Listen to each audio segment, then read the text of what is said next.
Yapon bog'cha va maktablaridagi tajribalar butun dunyoda ta'limga yondashuvni o'zgartirib yubormoqda. Bizning bolalarimiz baho uchun yodlab o'tirgan bir vaqtda yapon o'quvchilari 10 yoshgacha umuman baho olishmaydi. Eng qizig'i, ularning natijalari dunyodagi yuqori darajada turibdi. Bunga sabab bo'lgan 5 ta tamoyil bor. Bularning 5-inchisi aniq sizni hayratlantiradi. Birinchi tamoyil: bilimdan avval hurmat. Bolalarga insonni qadrlash o'rgatiladi. Avval yaxshi inson bo'l, keyin a'lochi. Ikkinchisi, maktablarda farrosh yo'q. Bolalar o'zlari tozalashadi, shuning uchun mustaqil va jamoada ishlashni o'rganadilar. Uchinchisi, tabiat. O'quvchilar o'simlik parvarishlaydi va hayvonlarga g'amxo'rlik qiladi, ekologiyani amalda o'rganadi. To'rtinchisi, stressiz ta'lim.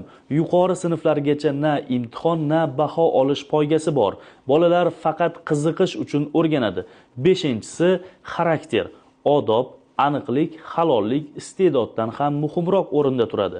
Ana shu tamoyillar tufayli Yaponiya bolalari nafaqat bilimli, balki eng avvalo insoniy qadriyatlarini birinchi o'ringa qo'ygani uchun yetuk shaxslar bo'lib ulg'aymoqda. Siz qanday fikrdasiz? Bizni ham ta'lim tizimiga mana shunday o'zgartirishlar kiritilsa, bu yaxshi bo'ladimi yoki yomon? Izohlarda fikringizni yozib qoldiring.